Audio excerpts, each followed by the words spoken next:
আমাদের এই মৌনতা মানছি না, মানব না। আমাদের এই মৌনতা মানছি না, মানব না।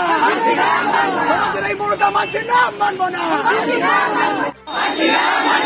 ডাক্তার বাবুদের বিরুদ্ধে এই অত্যাচার মানছি না, মানব না। We want justice. We want justice.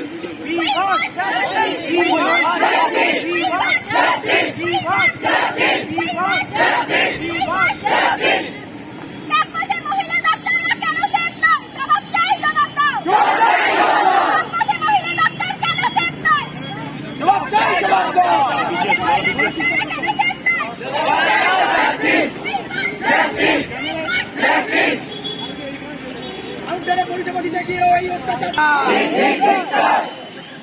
justice. We want justice. We want justice. We want justice. Justice. Justice. Justice.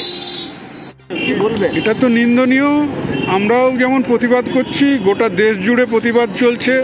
একটা জিনিস তমলুকের দেখে ভালো লাগছে, আমরা ডাক্তাররা শুধু প্রতিবাদ করছি না, নানা গণসংগঠন এগিয়ে আসছে, তারা এসে প্রতিবাদ করছে। আমরা সবাই চাই ধর্ষণকারীর শাস্তি হোক এবং পেশেন্ট ডক্টর রিলেশন যেন আগের মতো ফিরে আসে, এটাই আমাদের কাম্য।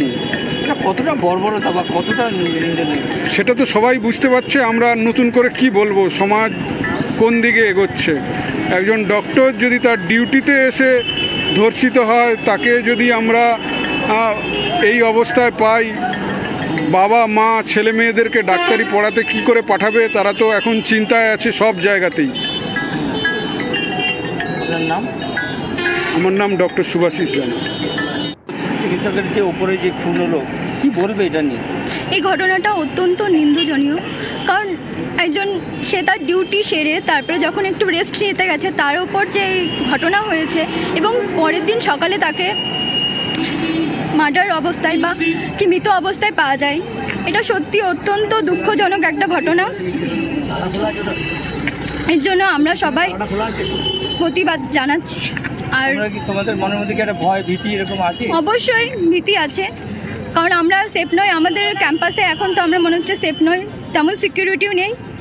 আর যদি কলেজ ক্যাম্পাসের মধ্যে ডিউটি কালীন থাকা অবস্থায় যদি কারোর ওপর এরকম হতে পারে, তাহলে আমাদের ওপর তো যে কোনো সময় হতে পারে। নাম? অঙ্কিতা বিশ্বাস।